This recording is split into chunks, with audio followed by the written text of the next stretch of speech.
Welcome students. I am your teacher Ishfaq Anjum Samoon, lecturer political science, posted at State Council of Education Research and Training, Divisional Office Srinagar.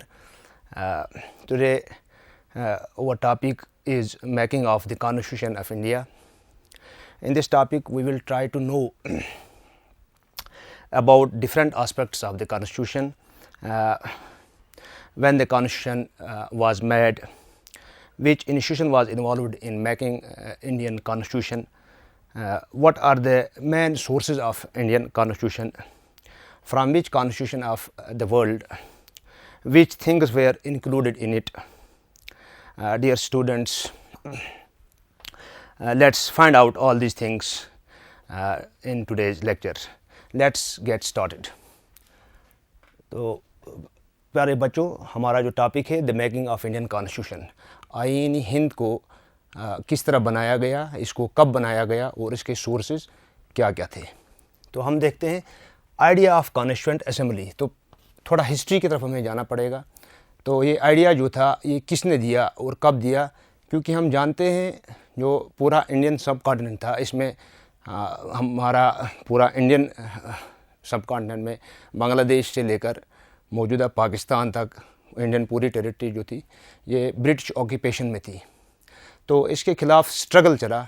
उस struggle में जो freedom struggle कहते हैं, बहुत सारे phases आए, वो हमें यहाँ पर डिस्कस नहीं करने.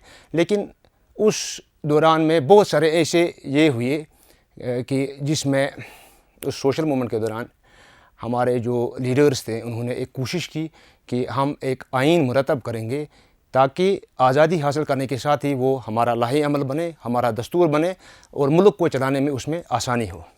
लेकिन इस पूरे फेज़ के दौरान क्या हुआ कि 1947 तक आते आते जो पूरा जो हमारा मुल्क था, इंडिया था, ये इसको डिवाइड किया गया. तो वो भी हम इसमें डिस्कस करेंगे कि पार्टीशन वो कैसा था. अगर आज हमें मौका मिला उसमें भी हम बात करेंगे इफ़ेक्ट्स ऑफ ये पार्टीशन ऑफ इंडिया, वो भी हम डिस्कस करेंगे यहाँ पर.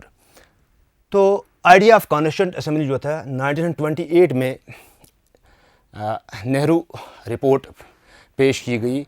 जो मोतीलाल नेहरू ने रिपोर्ट पेश की, उन्होंने कहा कि हमें जो है एक आइन होना चाहिए जिसमें हिंदुस्तान को एक डोमिनेंट स्टेटस दिया जाए. तब हम ब्रिटिश डोमिनेंस में थे. डोमिनेंट स्टेट्स, हिंदुस्तान ब्रिटिशर्स के तहत ही रहेगा, लेकिन एक ऐसा स्टेट्स हमें मिलना चाहिए जिसमें हमें हुकूमत जो है चलाने का हक़ हिंदुस्तानियों को मिले और हिंदुस्तानी खुद जो है अपने लिए कानून बनाएं. तो वो स्टेट्स मिलना चाहिए. तो फर्दर हम देखते हैं 1934 में जो ये आइडिया था कॉन्स्टिट्यूएंट असेंबली का कि कॉन्स्टिट्यूएंट असेंबली किस तरह फ्रेम की जाएगी, तो उसको फर्दर किया एम.एन. रॉय ने. तो एम.एन. रॉय ने 1934 में नेहरू रिपोर्ट के बाद कॉन्स्टिट्यूएंट असेंबली को फ्रेम करने का ये रोल मॉडल दिया. ये 1934 की बात है. तो फिर 1940 तक आते आते तकरीबन 6 साल लगे कि ब्रिटिशर्स ने ये डिमांड एक्सेप्ट की. जो हिंदुस्तान के लीडर्स थे, यहाँ पर जो रेजिस्टेंस या रेजिलेंस जो कहते हैं मूवमेंट जो चलाने वाले थे, उनकी ये डिमांड पूरी की गई. तो इस जो 1940 में इसको हम कैबिनेट मिशन प्लान कहते हैं. तो इसके तहत क्या हुआ कि उन्होंने ये जो अगस्त ऑफ़र, इसको हम अगस्त ऑफ़र भी कहते हैं, अगस्त 1940 में उन्होंने ये जो है ब्रिटिशर्स ने एक्सेप्ट किया. जी बिल्कुल, हम आपको क्या देंगे, डोमिनेंट स्टेट्स भी देंगे और दूसरा आपको कॉन्स्टिट्यूशन बनाने के लिए ये भी नहीं. तो उस दौर में क्या था कि एक वर्ल्ड वार जो है, पूरा वर्ल्ड उसमें फंसा हुआ था. उसकी वजह से जो ब्रिटिश जो यहाँ पर ग्रिप था वो आहिस्ता आहिस्ता लूज़ होना शुरू हो गया, वो कमज़ोर होते गए. तो उसमें ये उन्होंने अब तहिया कर लिया था कि हम अब 1950 तक, या फिर वो मजबूर हुए 47 में 1950 तक हम हिंदुस्तान को आज़ाद कर लेंगे. तो फिर हम देखते हैं 1946 में जब हम ब्रिटिशर्स हमें जो ऑफ़र दिया कि हाँ आप बना सकते हो, तो उन्होंने क्या किया कि कॉन्स्टिट्यूएंट असेंबली बनाई गई। उसमें बहुत सारे मेंबर्स थे। तो इंडिया जो था वो डिवाइड था तब दो तरह का, एक प्रोविंशियल इंडिया और दूसरा पेनिनसुलर स्टेट्स में। तो वहाँ पर इख्तियार दिया गया कि बिल्कुल आप जो है कॉन्स्टिट्यूएंट असेंबली बना सकते हो। तो उसका जो पहला प्रेसिडेंट था, प्रेसिडेंट कॉन्स्टिट्यूएंट असेंबली का, वो डॉक्टर सचिन आनंद सिन्हा को बनाया गया 1946 में।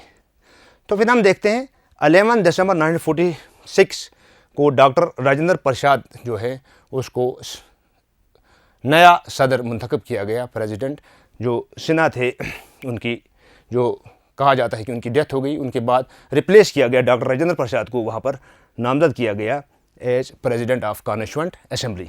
तो फिर फर्दर हम देखते हैं कि उसी दौरान में वाइस प्रेसिडेंट का भी इंतखाब किया गया। MC मुखर्जी को वाइस प्रेसिडेंट ऑफ जो है कॉन्स्टिट्यूएंट असेंबली बनाया गया और उसके वो एडवाइज़र थे वो BN राव रखे गए। तो इस दौरान में क्या हुआ, 13 दिसंबर 1946 को ऑब्जेक्टिव रेजोल्यूशन जो है उसको पेश किया। प्रेसिडेंट जो हिंदुस्तान के पहले वज़ीर थे, prime minister JL Nehru, Jawaharlal Nehru ने ऑब्जेक्टिव रेजोल्यूशन पेश किया। तो ऑब्जेक्टिव क्या था? ऑब्जेक्टिव यही था कि हमारे मकासद क्या है, हम क्या चाहते हैं, हम कैसा मुल्क चाहते हैं, हम कैसी एडमिनिस्ट्रेशन चाहते हैं, हम मुल्क को चलाने के लिए क्या क्या चीज़ें चाहते हैं। तो उस रेजोल्यूशन में वो बताई गई थी। तो JL नेहरू ने वो पेश किया। तो फिर जो कमेटी थी वो फ्रेम की गई, बहुत सारी कमेटियाँ बनाई गई, लेकिन सबसे इम्पॉर्टेंट जो कमेटी थी वो थी कॉन्स्टिट्यूशनल ड्राफ्टिंग कमेटी। तो मेकिंग ऑफ द कॉन्स्टिट्यूशन में कॉन्स्टिट्यूशनल ड्राफ्टिंग कमेटी का बहुत ही कलीदी रोल है। इसके अलावा भी और बहुत सारी जो है कमेटीज़ हैं, 10-12 के उनका नंबर आता है, 10-12 की तादाद में। तो जो ड्राफ्टिंग कमेटी थी इसका अहम रोल ये बनता था कि वो कॉन्स्टिट्यूशन को ड्राफ्ट करें। तो उसमें जो हमारे फादर ऑफ इंडियन कॉन्स्टिट्यूशन जिन्हें कहा जाता है, डॉक्टर भीमराव अंबेडकर, उनका कलीदी रोल रहा। वो कॉन्स्टिट्यूएंट जो ड्राफ्टिंग कमेटी थे उसके वो प्रेसिडेंट चुने गए। तो मुसलसल कोशिशों के बाद तकरीबन 2 साल 11 महीने और 18 दिन, इसको अगर हम माइनस करेंगे 3 सालों में तो कुछ 13 दिन या 12 दिन कम, 3 साल लगे हमें कॉन्स्टिट्यूशन ऑफ इंडिया को बनाने में। इसमें बहुत सारी सजेशंस ली गई। ऑलमोस्ट कहा जाता है कि 7000 सजेशंस इसमें ली गई। उसमें से कुछ जो हैं वो एक्सेप्ट की गई और कुछ जो थी उन्हें रिजेक्ट किया गया। फाइनली जो ड्राफ्ट था हमारा कॉन्स्टिट्यूशन का वो 26 नवंबर 1949 को वो कंप्लीट हो गया। और इस डे 26 नवंबर 1949 को इसको अडॉप्ट किया गया और इसको एनेक्ट किया गया। लेकिन जनवरी 26 को 1950 26 जनवरी 1950 को जो है इसको क्यों किया गया, ऑरिजिनली इसको लागू किया गया, इसको एनफोर्स किया गया। तो इसमें हम देखते हैं जो ओरिजिनल हमारा कॉन्स्टिट्यूशन था, कॉन्स्टिट्यूशन ऑफ इंडिया, इसमें उस समय उस वक्त में 395 जो थे इसमें शिके थी, आर्टिकल्स थे और इसमें 12 पार्ट्स थे, इसके 12 हिस्से थे और 8 शेड्यूल्स थे। तो ये भी हम अगर हमें टाइम मिला इसमें हम डिस्कस करेंगे कि आर्टिकल्स क्या चीज़ें हैं, पार्ट्स क्या हैं और शेड्यूल्स क्या है, ये आगे हम डिस्कस करेंगे। तो फर्दर हम देखते हैं जो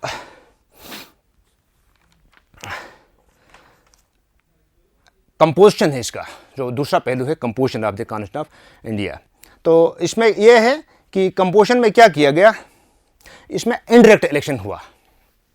तो इंडायरेक्ट इलेक्शन का क्या हो गया कि जो हमारे प्रोविंशियल लेजिस्लेटिव असेंबली थी, लोअर हाउस जिसको हम कहते हैं, तो उसमें क्या हुआ, उसको रिकमेंड किया गया इसी स्कीम के तहत जो ब्रिटिशर्स ने स्कीम दी थी कि आप बना सकते हो आइन, लेकिन ने कंडीशन ये रखी कि जो वहाँ पर लोअर हाउस है, जो हाउस ऑफ रिप्रेजेंटेटिव है, वो उसमें जाके अपनी वोट कास्ट कर सकते हैं। तो इस स्कीम का ये रहा कि जो कैबिनेट डेलीगेशन ने वहाँ पर वो उन्हें दिया था, कैबिनेट मिशन प्लान का जो आया था ब्रिटिश से, वो डेलीगेशन यहाँ पर उन्होंने कंडीशन रखी थी को उसको फॉलो करते हुए यहाँ पर ये कंडीशन की गई कि जो हर एक प्रोविंस है, ईच प्रोविंस जो है उसको क्या गया, इंडियन स्टेट को इसको ग्रुप्स में तकसीम किया गया, स्टेट्स को तकसीम किया गया या मुख्तलिफ स्टेट्स को अलहदा तौर पर या बहुत सारे स्टेट्स को शामिल करके इनको क्या किया गया, सीट्स प्रोपोर्शनल सीट्स उनको दी देगी उनकी रेस्पेक्टिव पॉपुलेशन के मुताबिक, जो उनकी पॉपुलेशन वहाँ पर रही है। तो उसका रेशो ये रखा गया कि एक शख्स जो है, एक मेंबर जो है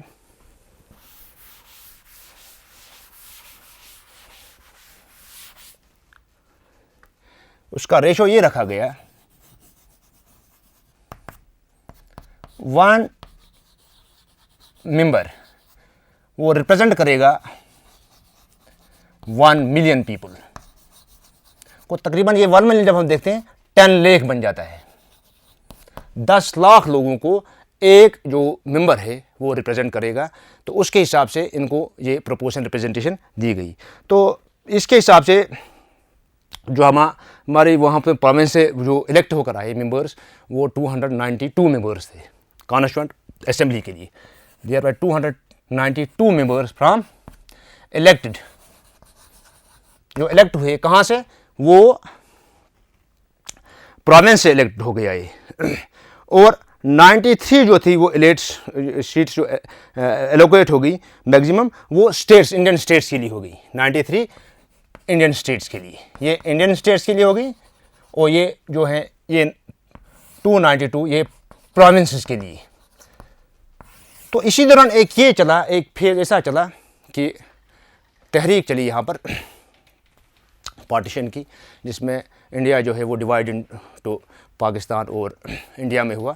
तो कुछ मेंबर जो थे वो वहाँ चले गए, पाकिस्तान चले गए उनके आइन को मुरतब करने के लिए। और जो मेंबर्स यहाँ पर रहे वो ऑलमोस्ट 292 मेंबर्स रह गए।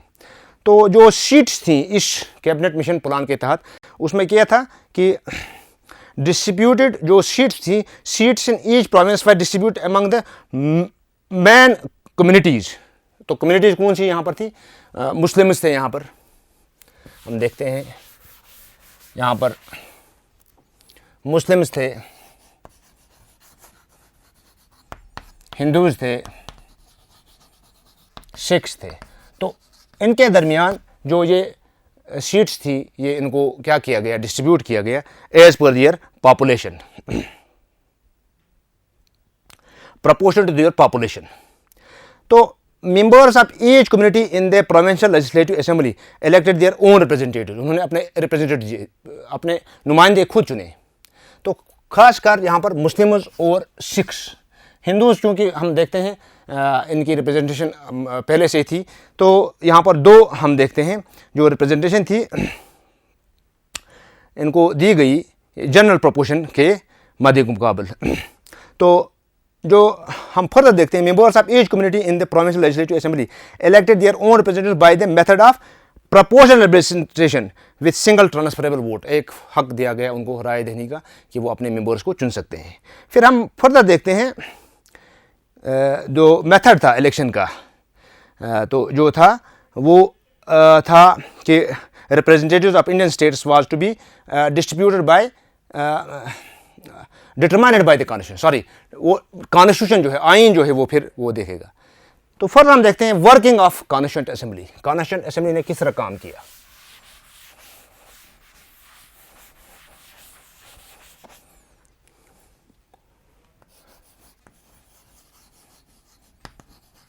वर्किंग ऑफ कॉन्स्टिट्यूएंट असेंबली,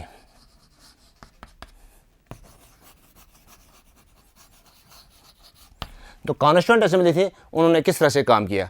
तो फिर हम देखते हैं constituent assembly was elected by the members of legislative assemblies of various provinces who had been elected during January April 1946।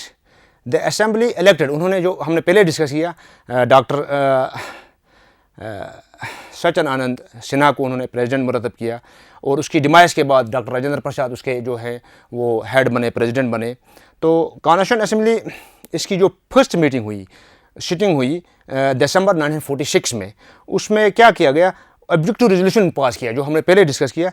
तो उसमें उस ऑब्जेक्टिव रेजोल्यूशन की खास बात क्या थी, ऑब्जेक्टिव रेजोल्यूशन, उसकी बात जो अहम तरीन बात थी,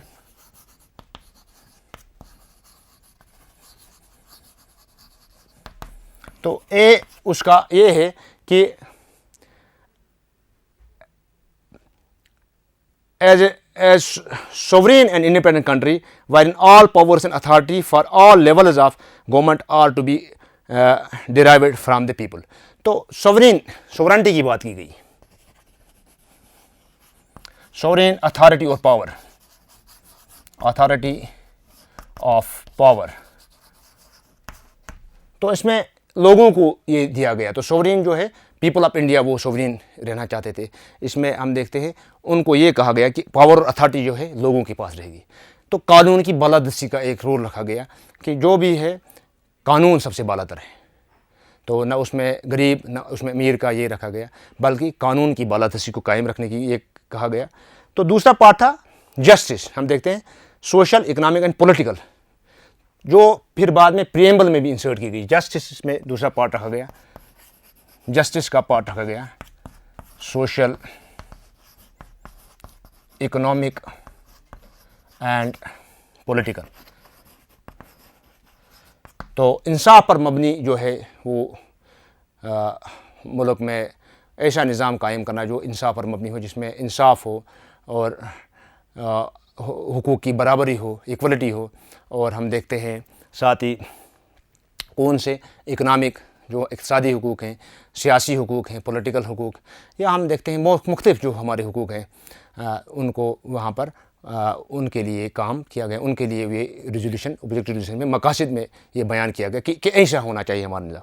तो थर्ड जो है द इंटीग्रिटी, इम्पॉर्टेंट पॉइंट है the integrity of the country.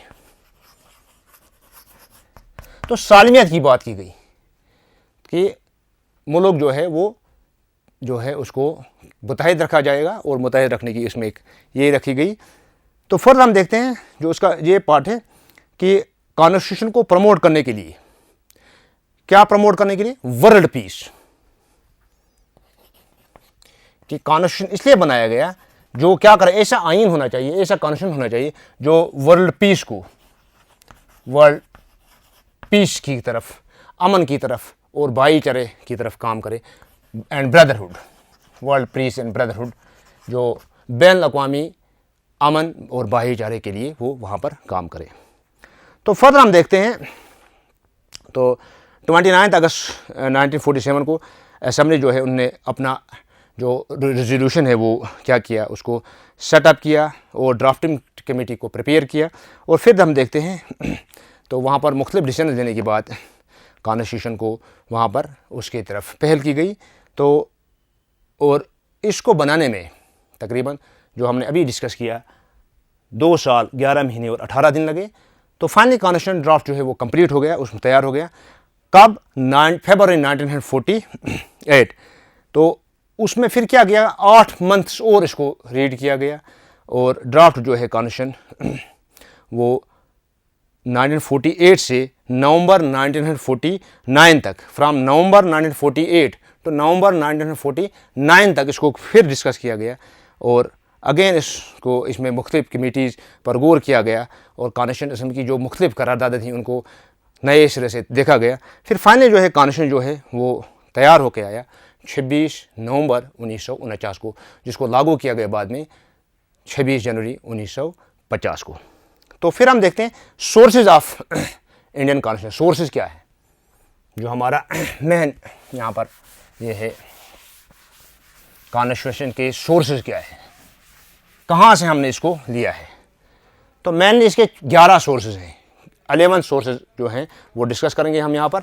Source of Indian constitution में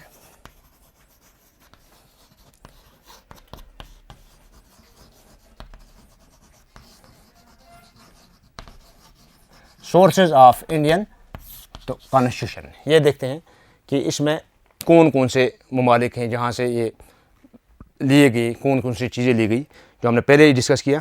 तो many provision of Indian constitution are taken from other constitution of the world, जिसका हमने पहले डिस्कस किया कि बहुत सारी ऐसी जो चीज़ें हैं वो जो हैं वो पिक की गई, वो लाई गई मुख्तलिफ जो आइन हैं ममालिक। मेनली ये 11 सोर्सेज हमारे हैं, there are 11 sources of Indian constitution. तो उनमें सबसे इम्पॉर्टेंट जो है जो हम डिस्कस करेंगे वो है गवर्नमेंट ऑफ इंडिया एक्ट 1935।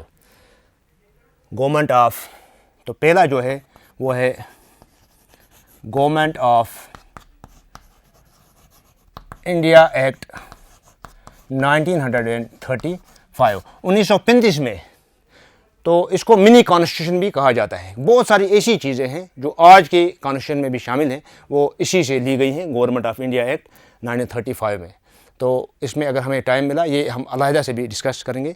तो इस वक्त हम आगे जाते हैं। इसमें जो अहम चीज़ें थी, इसमें जो पहला पॉइंट था वो था एमरजेंसी प्रोविजंस, जो इससे लिया गया एमरजेंसी प्रोविजंस। तो हमें पता है एमरजेंसी 3 तरह की होती है, वो आर्टिकल 352 के तहत, आर्टिकल 356 के तहत और आर्टिकल 360 के तहत होती है। तो कॉन्स्टिट्यूशनल इमरजेंसी, नेशनल इमरजेंसी और फाइनेंशियल इमरजेंसी, ये भी हम डिस्कस करेंगे आगे इंशाल्लाह। जो हमें नए लेक्चर्स मिलेंगे उनमें हम डिस्कस करते रहेंगे। तो दूसरा पॉइंट यहाँ पर जो लिया गया वो है पब्लिक सर्विस कमीशन का क़याम। सेकंड पॉइंट जो है, इससे गवर्नमेंट ऑफ इंडिया एक्ट से पहला इमरजेंसी प्रोविजन लिया गया, दूसरा है public service commission.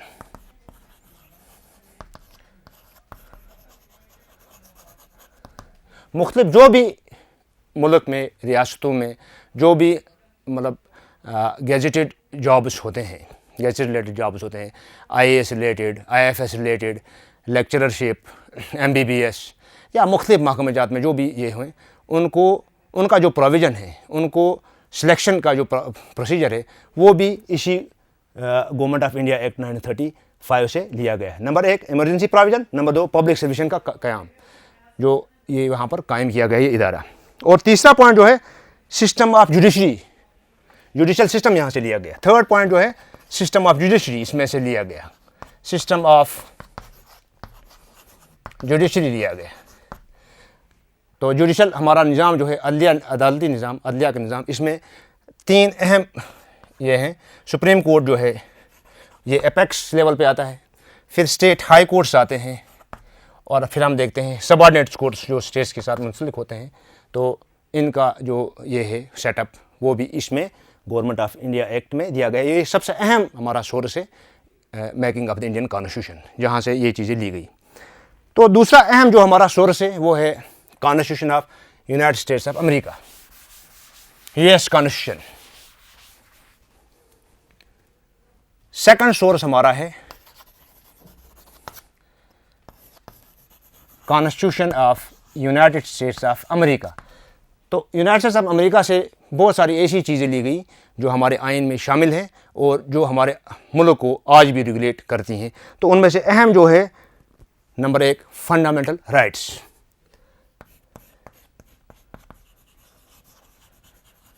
Fundamental rights जो रियाया के, जो सिटीजन्स के, जो शहरियों के बुनियादी हुकूक हैं, जो हमारे बुनियादी हुकूक हैं, उन पर बात की गई। जो ये प्रोविज़न लाया गया है, ये यूनाइटेड स्टेट्स ऑफ अमेरिका से लाया गया है।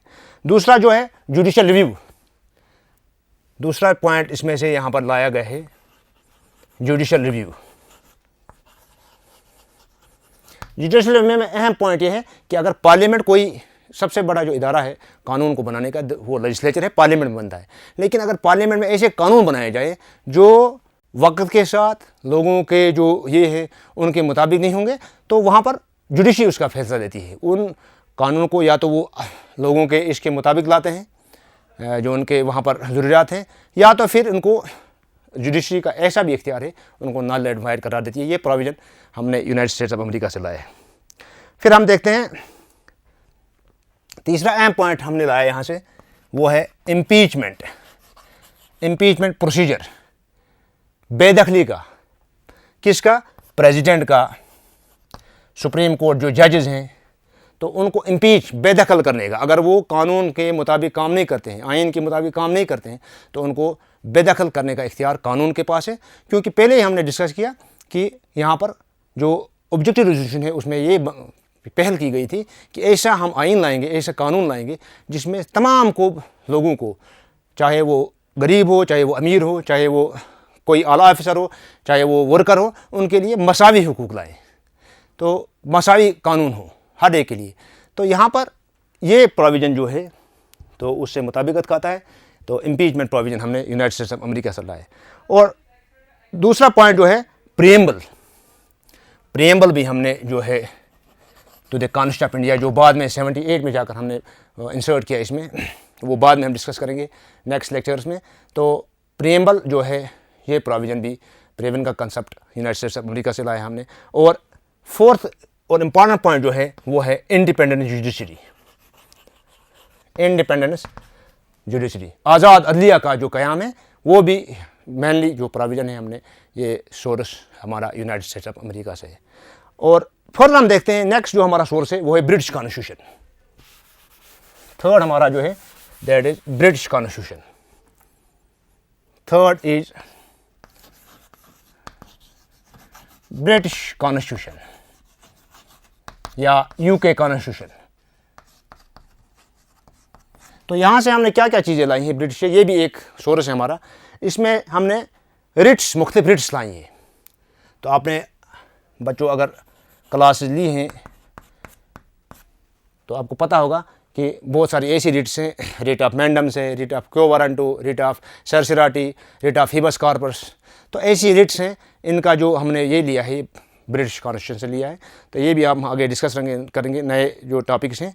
और दूसरा ये कि रूल ऑफ लॉ, कानून की बालादस्ती, रूल ऑफ लॉ का जो हमने ये लाया है प्रोविजन, ये भी यहाँ से लाया है। Rule of law,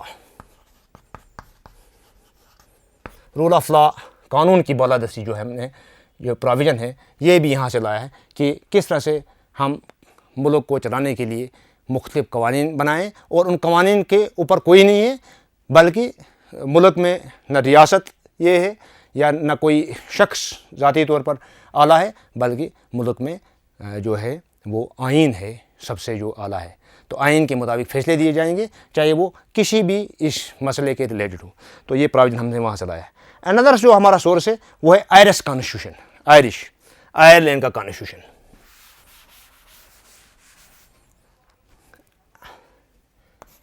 Irish constitution,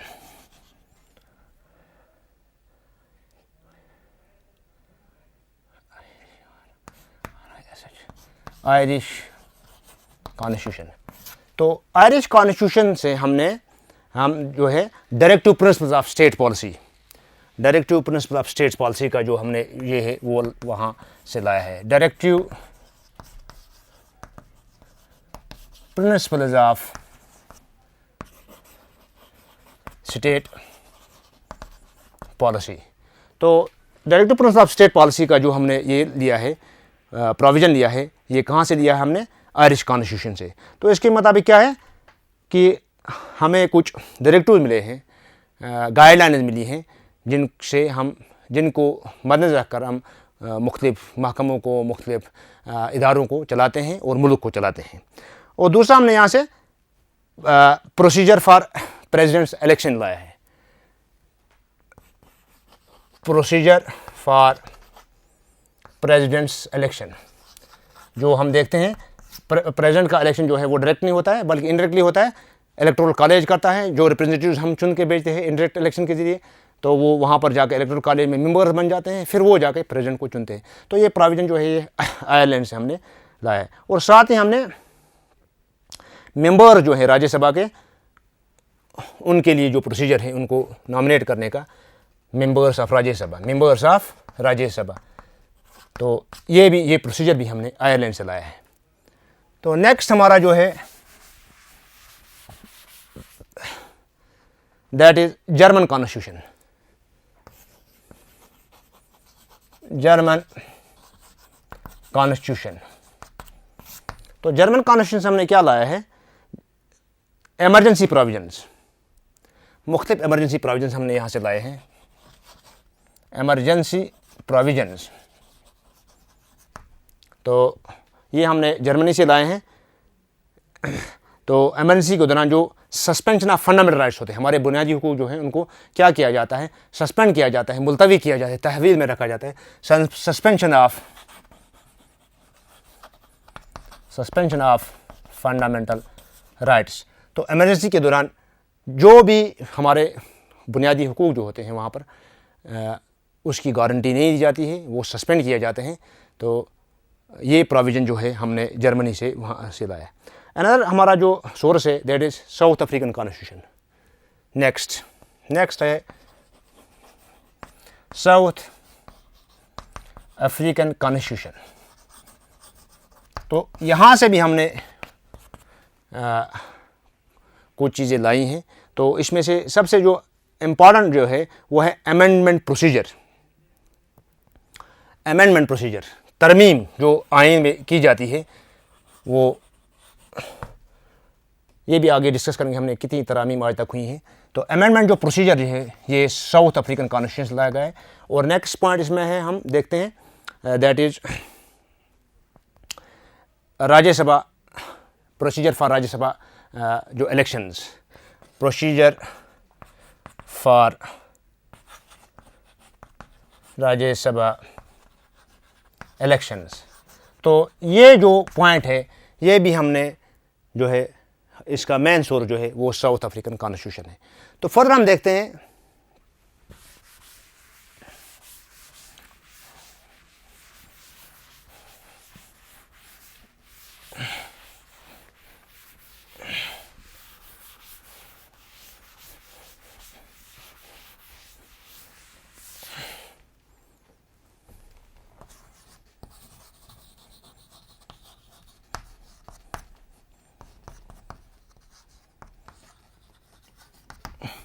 तो नेक्स्ट जो हमारा यहाँ पर ये है वो हम हैं देखते हैं सोवियत यूनियन है, जहाँ से हमने क्या लाए हैं फंडामेंटल ड्यूटीज़।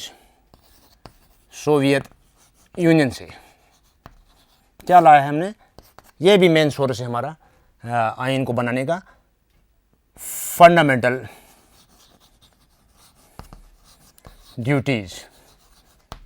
तो फंडामेंटल ड्यूटीज़ का जो प्रोविज़न है वो कहाँ से लाया है, ये सोवियत यूनियन के जो आइन है वहाँ से लाया है।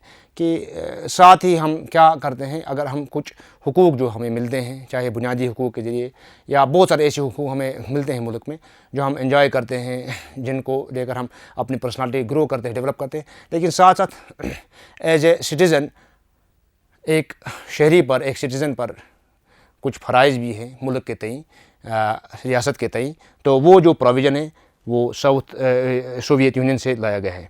तो इसमें मुख्तलिफ आइडियल्स हैं, कौन से आइडियल्स जो हैं सोशल, हम देखते हैं economic and political justice, social economic and political justice. तो ये चीज़ें जो हैं ये सोवियत यूनियन का जो कॉन्स्टिट्यूशन है वहाँ से हमने बोरो की हैं। तो नेक्स्ट हमारा जो है वो है कैनेडियन कॉन्स्टिट्यूशन। नेक्स्ट सोर्स हमारा है that is Canadian constitution. Canadian constitution, तो कैनेडियन कॉन्स्टिट्यूशन से हमने क्या लाया है, यहाँ से हमने देखा कि प्रोविजंस रिगार्डिंग फेडरल स्ट्रक्चर, जो फेडरेशन का हमने ये लाया है provisions regarding federal system.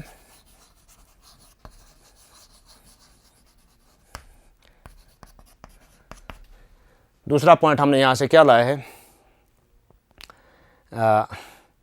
Appointment of governor,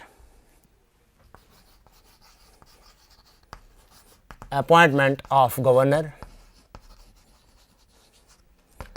तीसरा हमने यहाँ से residuary powers of the centre, जो रेजिड्यूरी पावर्स होते हैं। तो फेडरल सिस्टम देखते हैं, मुल्क में दो तरह की हुकूमत होती है, एक विफाक में, सेंटर में मरकज़ी जिसे हुकूमत कहा जाता है, और दूसरी रियासती हुकूमत।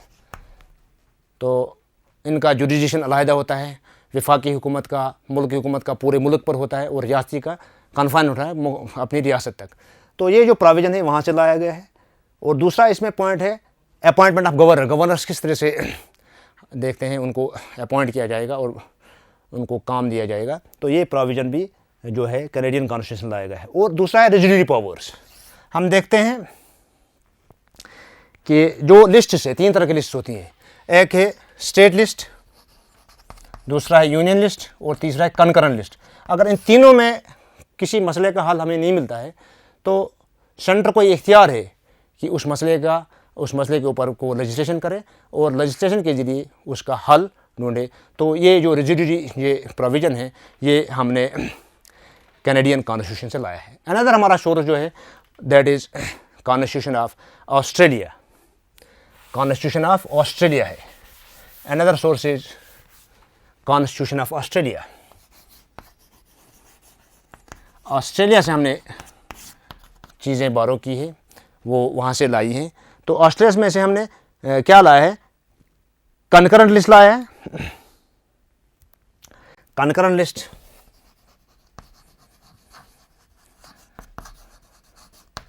तो इसमें हम देखते हैं federation of trade and commerce, उसमें हम देखते हैं ट्रेड एंड कॉमर्स का जो हमने ये लाया है प्रोविज़न, ट्रेड एंड कॉमर्स,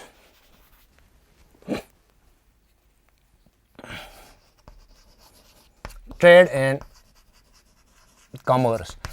तो ये प्रोविज़न जो है ऑस्ट्रेलिया से लाया है कॉन्करेंस का और जो ट्रेड एंड कॉमर्स का। सेकंड है जॉइंट सिटिंग ऑफ पार्लियामेंट, जो हम देखते हैं सेशन जिसको कहते हैं parliament session, joint session of parliament, joint session of parliament, जिसमें दोनों चीज़ें लोअर हाउस और अपर हाउस, लोकसभा और राज्यसभा मिल बैठ कर जो है वहाँ पर सेशन करते हैं और मुख्तलिफ उमूर पर तबादले ख्याल करते हैं। तो ये प्रोविज़न जो है ये ऑस्ट्रेलियन कॉन्स्टिट्यूशन लाया गया है। और नज़र हमारा जो सोर्स है वो है फ्रेंच कॉन्स्टिट्यूशन, फ्रांस जो है उससे हमने कुछ चीज़ें वहाँ से ये ली हैं। फ्रांस भी हमारा एक सोर्स है।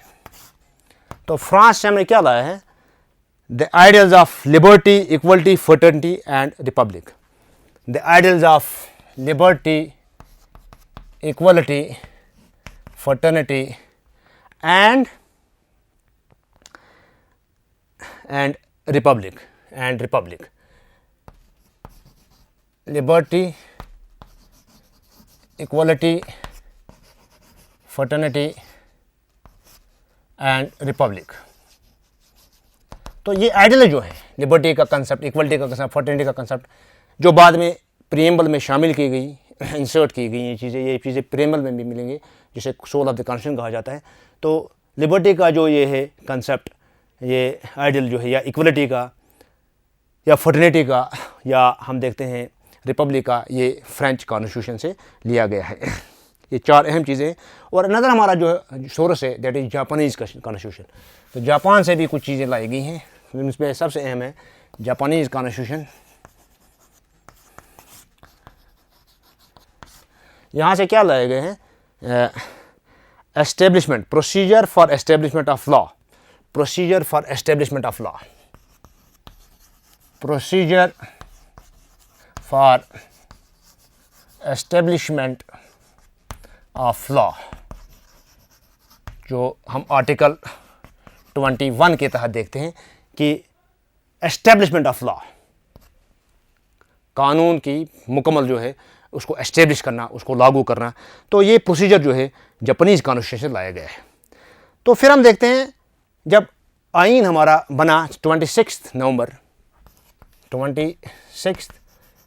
1949 को, तब जो हमारे आर्टिकल्स थे ये जो थे 395 आर्टिकल्स थे, और जो पार्ट्स थे ये पार्ट्स की तादाद 22 थी, और शेड्यूल जो थे वो 8 थे। ये तब की बात है 1949 की। लेकिन आज के डेट में हम देखते हैं, आज के डेट में जो हमारे टोटल आर्टिकल्स हैं, आर्टिकल्स 449 है, ऑलमोस्ट मैं 48 ही लिखता हूँ, 9 में अभी मुझे थोड़ा ये है। तो इसी तरह से 25 पार्ट्स हैं, पार्ट्स की तादाद जो है 25 है। और इसी तरह से हम देखते हैं जो हमारे शेड्यूल्स हैं उनकी तादाद 12 के करीब है। तो ये मौजूदा जो हमारे देखते हैं अमेंडमेंट्स के बाद, तो अमेंडमेंट्स इसमें कितनी हुई हैं, तो ये तो है वो constitution, original constitution, original constitution, और ये है कॉन्स्टिट्यूशन जो है आफ्टर अमेंडमेंट्स जो उनकी आर्टिकल्स की तादाद 448 हो गई है, 25 पार्ट्स हैं, 12 शेड्यूल्स हैं। और अमेंडमेंट्स कितनी हो गई हैं? प्रपोज जो की गई थी आज तक 124 अमेंडमेंट्स आज तक प्रपोज की गई, उनमें से 104 जो है वो आज के डेट तक वो अमेंडमेंट्स मुकम्मल की गई हैं। लेटेस्ट जो अमेंडमेंट थी आइन में वो जो है 2020 में की गई, उससे पहले 2019 में 103rd अमेंडमेंट उसमें की गई। तो मुख्तलिफ वहाँ पर ये लाई गई स्टेट्स ऑफ वो जो हम देखते हैं माइनॉरिटीज़ जो है उनको ये देने के लिए अपलिफ्ट करने के लिए वो लाया गया वहाँ पर। तो ये आइन के मुतल्लिक़ था। अब हम देखते हैं कि प्रियम्बल में कौन कौन सी चीज़ें वहाँ पर रखी गई है। तो प्रियम्बल को हम देखते हैं, ये 1947 में ही लागू नहीं किया गया, बल्कि लेटर ऑन ये लागू किया गया। तो प्रियम्बल में हम देखते हैं कि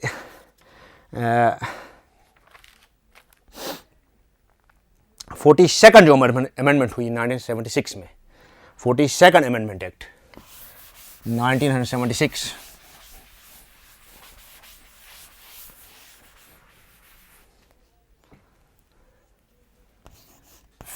सेकंड अमेंडमेंट एक्ट 1976 में क्या किया गया? तो उसमें क्या किया गया? Incorporation of philosophy of socialism, इसमें फिलॉसफी लाई गई। तो कुछ चीज़ें ऐड की गई, प्रियम्बल में ऐड की गई। इसमें सपोज इसमें हम देखते हैं सपोज कंसेप्ट ऑफ सोशलिस्ट इसमें इनकॉर्पोरेट किया गया। इसी तरह से हम देखते हैं इस प्रेम्बल में सेक्युलर स्टेट का कंसेप्ट इसमें ये किया गया। तो जो शुरुआत इसकी प्रेम्बल की है वो द पीपल, इसमें प्रेम्बल में लिखा गया है we the people of India having solemnly resolved to constitute India into a sovereign socialist secular democratic republic and to ensure to all its citizens justice social political and economic, जो हमने अभी discuss की, जो हमने चीज़ें वहाँ पर देखी कि जो हमारा ऑब्जेक्टिव रेजोल्यूशन में था और मेकिंग ऑफ द कॉन्स्टिट्यूशन में था कि किस तरह से हमने ये चीज़ें वहाँ पर ये की। तो हमारा जो फिर हम देखते हैं एक्सप्रेशन हमारे जो थे या बिलीफ और फेथ था या वर्शिप का मामला थे या सोवरेंटी जो थे, सोवरेंटी का कंसेप्ट, ये तमाम चीज़ें हमने जो है प्रेम्बल में वहाँ पर इंसर्ट की गई। 1976 में प्रेम्बल में और भी सेक्युलर कंसेप्ट, सोशलिस्ट कंसेप्ट ये इन किया गया। तो मेकिंग ऑफ द कॉन्स्टिट्यूशन जो है ये एक ही जो हम देखते हैं इसमें नहीं हुआ है, बल्कि इसके पीछे एक तारीख़ है, इसके पीछे एक हिस्ट्री है कि किस तरह से आइन हिंद को मुरतब किया गया, इसमें कौन कौन से लोग शामिल थे। तो हमने देखा कि इसमें constituent members of constituent assembly थे, और कॉन्स्टिट्यूएंट असेंबली के मेंबर जो थे वो इंडियन स्टेट्स से थे और प्रोविंशियल स्टेट्स से लाए गए। 292 मेंबर जो थे हमने देखा कि वो कहाँ से लाए गए, वो प्रोविंस से लाए गए और इंडियन स्टेट से 92 मेंबर्स लाए गए। लेकिन एक और अहम पहलू है, that is effects of partition, कि working of the constitution assembly जो थे, मेकिंग ऑफ द कॉन्स्टिट्यूशन, तो उस पर क्या असरात पड़े जो हम देखते हैं आइन को बनाने में उसमें असरात कैसे पड़े। तो पार्टीशन की वजह से ज़रूर इसमें असरात पड़े हैं। तो इसमें दो स्कूल ऑफ थाट्स हैं जो कहते हैं कि इसमें ज़रूर इसमें असरात मुरतब हुए कि पार्टीशन की वजह से effects of partition, effects of partition with regard to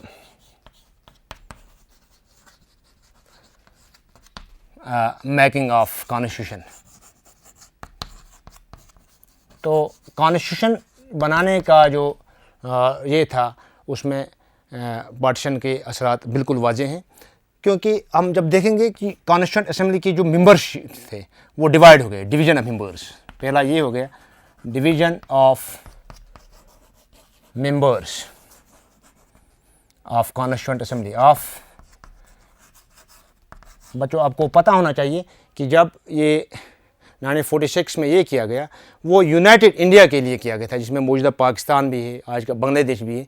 उस पूरे इलाके रीजन को के लिए आइन मुरतब करने के लिए ये किया गया। और कॉन्स्टिट्यूएंट असेंबली जब फ्रेम की गई तो साथ ही पार्टीशन हुआ। पार्टीशन की वजह से जो मेंबरशिप है वो डिवाइड हो गई, तो कॉन्स्टिट्यूएंट असेंबली डिवाइड हो गई। कॉन्स्टिट्यूएंट असेंबली पहला जो इफेक्ट जो इसका है, सबसे अहम इफेक्ट वो है division of constituent assembly, division of constituent assembly. सबसे पहला जो पॉइंट इसका है वो है कॉन्स्टिट्यूएंट असेंबली का। इसमें जो इफ़ेक्ट हुआ वो है कि मेंबरशिप जो है इसमें वो असरअंदाज हुई और इसमें मेंबर्स की तादाद जो है वो श्रिंक हो गई। बहुत सारे मेंबर जो है वो पार्टीशन के साथ ही अलहदा हुए और वो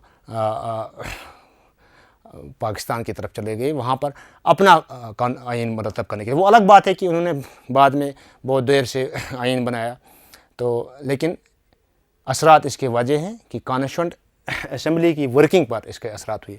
दूसरा अहम जो पॉइंट है पार्टीशन की वजह से वो ये है कि इंडिया जो है वो डिवाइड हो गया, डिवीज़न ऑफ कंट्री। तो डिवीज़न ऑफ कंट्री जो है वो भी एक अहम पार्ट है, अहम मौजू है कि किस तरह से इंडिया जो है वो डिवाइड इनटू 2 पार्ट्स हुआ, तो 2 हिस्सों में तकसीम हो गया। तो इसमें भी बहुत सारी फ़िलासफ़ीज़ हैं। कुछ कहते हैं कि ये ब्रिटिशर्स की लेजेसी थी, कुछ कहते हैं कि इसमें इंटरनल जो हमारे मेंबर्स थे, जो लीडर्स थे, वो इसमें इन्वॉल्व थे कि अगर वो उस वक़्त कंसेंसस करते तो आपस में वो किसी नतीजे पर पहुँचते तो शायद यूनाइटेड इंडिया आज भी होता। तो इस तरह से हम देखते हैं पार्टीशन की वजह से 2 चीज़ हुई। Number 1 division of constituent assembly और नंबर 2 जो है डिवीज़न ऑफ कंट्री। तो 2 चीज़ें यहाँ पर हुई। तो इस पार्टीशन के साथ साथ फिर हम देखते हैं एक और अहम पॉइंट जो है वो हम डिस्कस करेंगे, वो है कि वर्किंग जो हमारे काम आइन को मुरतब करने में के लिए कि आइन में बहुत सारे ऐसी चीज़ें थी, ऐसी कमेटीज़ थी जिसमें बहुत सारे मेंबर शामिल थे जो वहाँ चले गए। तो उस वर्किंग में थोड़ा जो स्पीड थी वो स्लो डाउन हो गई और कॉन्स्टिट्यूशन की जो बनाने की जो ये है, मुमकिन है अगर यूनाइटेड ये रहता है कॉन्स्टिट्यूएंट असेंबली ब्रेक डाउन नहीं होती, ये 2 लख्त नहीं होती या मुल्क तकसीम नहीं होता, कि मुमकिन है कि हमारा जो स्ट्रक्चर होता उसकी बनावट और कुछ होती। तो सिंपली जो कॉन्स्टिट्यूशन जो है इसमें जो आइन मुरतब किया गया, बनाया गया, इसकी तारीख़ बहुत लंबी है। तो 47 से पहले भी हम देखते हैं, जिस तरह से हमने देखा 1928 में जो है वो नेहरू रिपोर्ट पेश की गई मोतीलाल नेहरू की तरफ से, उन्होंने इनिशिएट किया था। फिर हम देखते हैं आगे जाकर 1936 में फिर एक और पहल हो गई कि वहाँ पर उन्होंने इसकी बात की कि हमारे लिए आइन होना चाहिए। जिस तरह से हमने डिस्कस किया पहले भी ये पॉइंट्स हमने डिस्कस किए कि इंडियन नेशनल कांग्रेस ने उन्होंने ऑफिशियली एक डिमांड की ब्रिटिशर्स को कि हमारे जो है हम आइन बनाने जा रहे हैं कि हमें इसकी इजाज़त मिलनी चाहिए। फाइनली 1940 में ये एक्सेप्ट हुआ, अप्रूव होकर ब्रिटिश से आ गया। तो ये जो है फिर हम देखते हैं कि ब्रिटिशर्स ने ग्रीन सिग्नल दे दिया कि हाँ तो आप आइन बना सकते हो। 1946 में फिर एक मिशन आया, कैबिनेट मिशन प्लान जिसे कहा जाता है, वो बरतानिया से हिंदुस्तान की तरफ आ गया और उन्होंने अपने साथ कुछ गाइडलाइंस लाई थी। उसी गाइडलाइंस के तहत फिर हम देखते हैं कि आइन को मुरतब करने की कोशिश की गई। और फिर हम देखते हैं 13 दिसंबर 1946 जो है हमारे लिए एक अहम संगमेल साबित हुआ, जिसमें एक रेजोल्यूशन पास किया गया जिसको हम ऑब्जेक्टिव रेजोल्यूशन कहते हैं। वो प्रेजेंट किया गया जेएल नेहरू की तरफ से, जो बुनियाद बना आइन को फिर ये करने में। हालांकि इसकी पहल पहले से चल रही थी। एक आइन हमारे पास था 1935 का जो था, एक्ट ऑफ 1935, इसको मिनी कॉन्स्टिट्यूशन कहा जाता था। लेकिन बहुत सारी चीज़ें हैं, बहुत से अवामिल हैं और उसके बाद भी हम देखते हैं मुख्तलिफ हम देखते हैं लोगों ने इस पर मेहनत की और फिर फाइनली जाकर इसमें तकरीबन 3 साल का अरसा लगा, 11 दिन कम, फिर हम आइन मुरतब करने में कामयाब हो गए। और आइन बनाने के साथ ही फिर जो है जो हिंदुस्तान है इसकी मुकम्मल खुद मुख्तारी और सालमियत को बहाल किया गया। तो वो दिन हम जो है 26 जनवरी के दिन 1950 जो इंडियन जो पूरे सिटीजन्स हैं, चाहे सरकारी तौर पर, चाहे इदारी तौर पर, चाहे लोगों की तरफ से इसको एज ए रिपब्लिक डे आज भी मनाया जाता है। तो ये चीज़ें जो हैं यह तारीख़ में लिखी गई हैं, इसमें पहले से कोशिश की गई है, इसमें बहुत सारा हम जो देखते हैं उसमें मेहनत लगी है। तो आइन को बनाने में एक अहम और जो कलीदी किरदार है इन तमाम लोगों का है, कॉन्स्टिट्यूएंट असेंबली का है, मेंबर्स ऑफ कॉन्स्टिट्यूएंट असेंबली है। और इसी तरह से हम देखते हैं जो हमने देखा ओरिजिनल कॉन्स्टिट्यूशन की बात करेंगे। एक बार फिर मैं तो ये रिवाइज कर रहा हूँ कि ओरिजिनल कॉन्स्टिट्यूशन जो है उसमें हम देखते हैं उस टाइम पर जब ये आइन मुरतब किया गया, फाइनल होकर आ गया और इसको अडॉप्ट और एनेक्ट किया गया और फाइनली इसको लागू किया गया 26 जनवरी 1950 के दिन। इसमें 395 आर्टिकल्स थे और तब के वक्त में इसमें 22 पार्ट्स थे और 8 शेड्यूल्स थे। लेकिन आज के दौर में आते आते देखते हैं हम कि आर्टिकल्स की जो तादाद है वो 446 हो गई है, 446 आर्टिकल्स हैं। और इसमें हम देखते हैं जो पार्ट्स हैं वो भी तब्दील होकर 22 से 25 चले गए हैं। और इस तरह से जो हम देखते हैं शेड्यूल जो हैं वो 8 से जंप करके 12 हो गए हैं। तो ये भी आइंदा इंशाल्लाह हम कोशिश करेंगे, नए जो लेक्चर्स हैं उनको थोड़ा तफसील से समझने की कोशिश करेंगे, देखने की कोशिश करेंगे। तो फिर हम देखते हैं अमेंडमेंट्स की बात आती है, जो हमने अभी पढ़ा कि सोर्सेज में से अमेंडमेंट्स का जो प्रोविज़न है वो भी हमने लिया है, अमेंडमेंट का प्रोसीजर। तो उस अमेंडमेंट के तहत, तरमीम के तहत तकरीबन जो प्रपोज़ की गई हैं आज तक तरमीम वो 124 की तरमीम जो है पेश की गई हैं। तो आज तक जो अमेंडमेंटें हुई हैं वो 103 से लेकर 104 अमेंडमेंट्स आज तक हो गई हैं कॉन्स्टिट्यूशन ऑफ इंडिया में। तो इस तरह से हम देखते हैं। तो ये एक जर्नी थी जो पूरी की गई, इसमें 3 साल लगे और आज तक ये चल रहा है। इससे हम देखते हैं कि मुख्तलिफ जो हमारे दाखिली उमूर हैं या बैनुल-अक़वामी उमूर हैं, या हम देखते हैं मुख्तलिफ स्टेट्स के दरमियान आपसी रिलेशनशिप है, या हम देखते हैं वफाकी तर्ज हुकूमत है, हमारा पार्लियामेंट्री निज़ाम है, या हम देखते हैं रियासती हुकूमतें हैं, या हम देखते हैं मुख्तलिफ इदारों का जो भी ये है, ये आइन में इसकी वजाहत की गई है।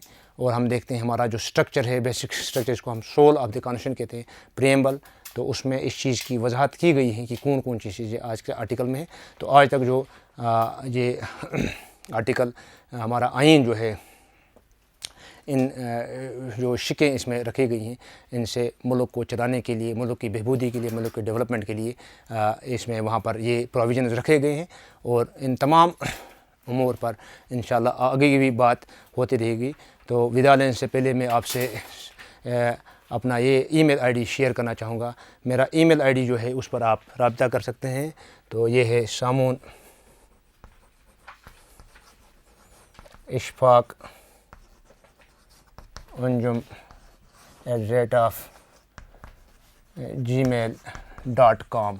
तो अगर कुछ भी क्वेरीज़ हों या फर्दर आप कुछ और ये गाइडेंस लेना चाहते हो या कुछ मशवरा देना चाहते हो इस लेक्चर के बारे में, तो please feel free to just इस पर मुझसे रब्ता कीजिए। इस पर मुझे अपनी क्वेरीज आप लिस्ट कर सकते हो, लिस्ट कर सकते हो, भेज सकते हो। तो इसके साथ ही मैं आपसे विदा लेना चाहता हूँ। शुक्रिया।